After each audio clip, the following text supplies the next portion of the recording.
35 and a half years ago, I read Eat to Win by Dr. Robert Haas. Stopped eating animals and my endurance level skyrocketed. Got real excited. Grew up eating animals. I thought I loved eating them. But when I found out I could perform better athletically, I stopped eating them.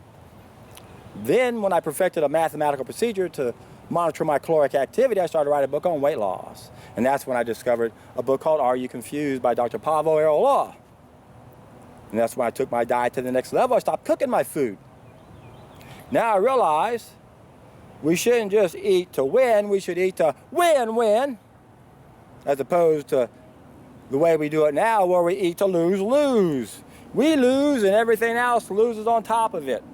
Interestingly, we could change this planet if we could wake up to the reality we are what we eat. But man, oh man, is that a tough sell. People just are so addicted to their evil way of life.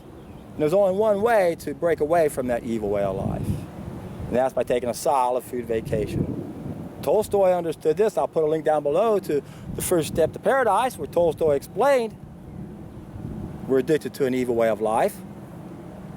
And the only way to take back control over everything is to take back control over our food. We begin with the food. That was his first step. An essay he wrote, 14,000 word essay, 25-page essay he wrote to The Ethics of Diet by Howard Williams.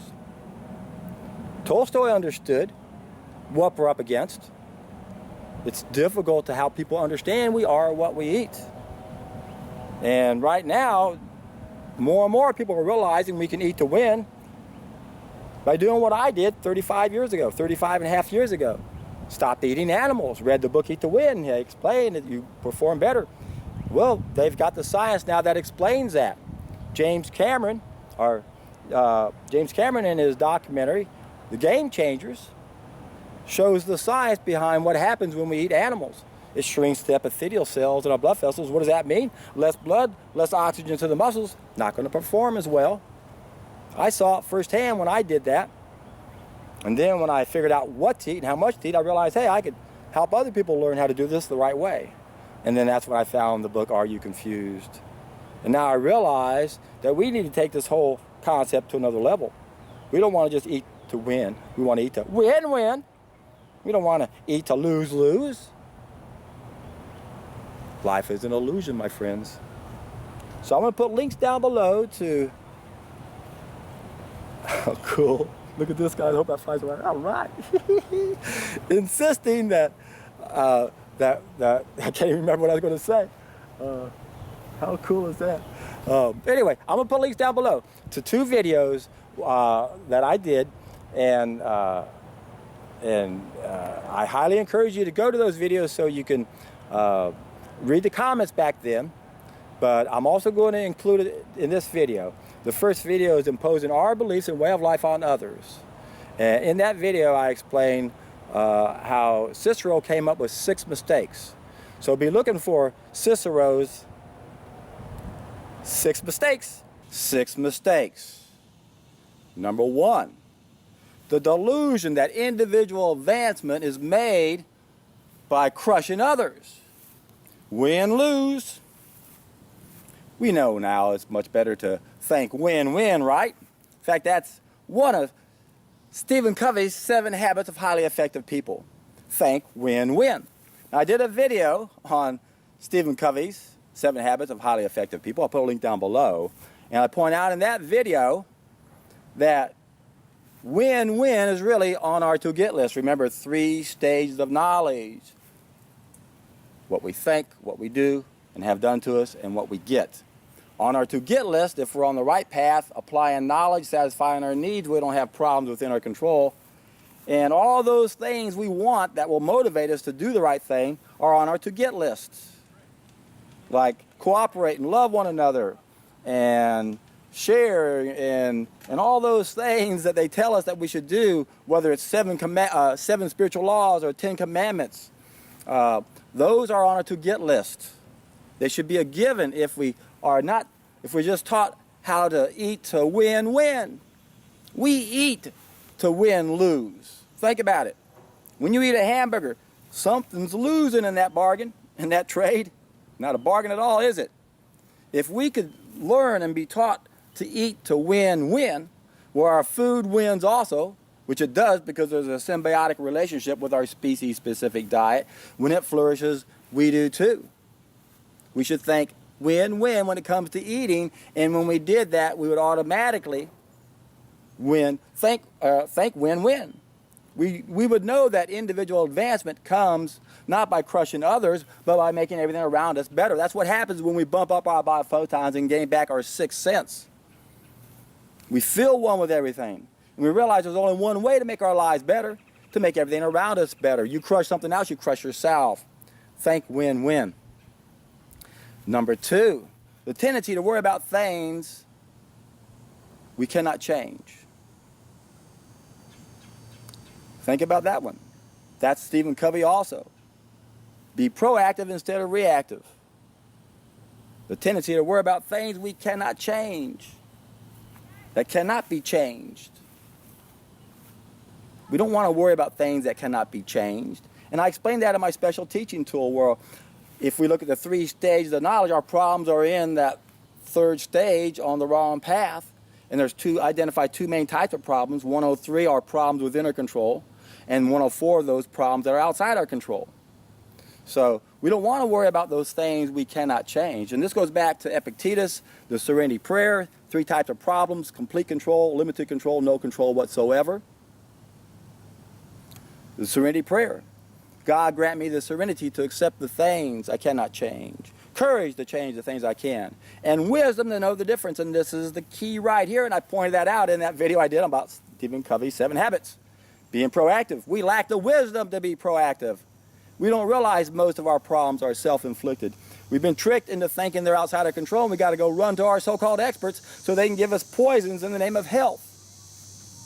Yes, we want to be proactive. We don't want to worry about things that cannot be changed, but cancer and heart disease and diabetes and arthritis, these things are within our control, most of them complete control. Number 3, insisting that a thing is impossible because we cannot do it ourselves. That's a good one, isn't it? You hear that quite often, don't you? Oh, I tried the raw food diet, it didn't work for me, it can't work for anybody. Well, folks, I'm going to go into this in that last mistake that Cicero goes into, about how some people might need to modify our species-specific diet. And I say this 1,000 times in my videos. Our species-specific diet is only our ideal diet in an ideal world. We don't live in an ideal world anymore. The environment's been damaged. We've been damaged individually. And as a result, we might need to modify what used to be the best preparation for a better way of life. So don't insist that this isn't our species-specific diet just because it didn't work for you. And again, I'll go into that in more detail in just a moment. Number 4, refusing to set aside trivial preferences. I actually labeled this as piece number 10 in my special teaching tool. Identified 281 pieces in my tool that uses knowledge in a way that's never been seen before. It's called the Ultimate Schematic. First 21 pieces are 21 main problems of knowledge, 55 total problems of knowledge. Of those 21 main problems of knowledge, 2 forms of ignorance, 12 source of false knowledge, 7 mental factors. Piece number 10 is our lack of continuity among those of us who know what's going on. And as a result, we don't offer a unified message to the masses. We got to set aside our trivial preferences and get the message out. And we can fine-tune and tweak this and figure out how to deal with the damage later on down the road, but we got to have a unified message. Number 5, according to Cicero, neglecting the development and refinement of the mind and not acquiring the habits of reading and study. Remember, folks, we're on the hero's journey. One of the things on the hero's journey is to gather data and to gather allies. Now, when I was a kid growing up, I always did all my homework, read everything I was supposed to read, but I didn't really enjoy it. I much preferred to go outside and play. I lived to play back then. And also, I've learned now that reading and studying is relative to what you're studying. As soon as I found knowledge that could improve my life and improve other people's lives, I got excited about studying. And that's what you guys got to do also once you join the hero's journey and accept the mission prove this to yourself. You see what it does to yourself. Now you got to get more data. You got to study. You got to develop and refine your mind. You got to do more reading and more studying. Watch my videos. I come out here all the time trying to share what I've learned in the last 28 years. That's all I've been doing for 28 years is reading and studying. I've been in school for 28 years. And I'm always reading and studying. It doesn't end. So number 5 is big. Now number 6, y'all are going to love this one. Attempted to compel others to believe and live as we do. But John, what are you doing? You're doing that, aren't you? No, I'm not. I don't compel others to believe and live as I do. However, I do encourage people that we do have a species-specific diet. I don't impose my diet on anybody because we all have a uniqueness to our own body. We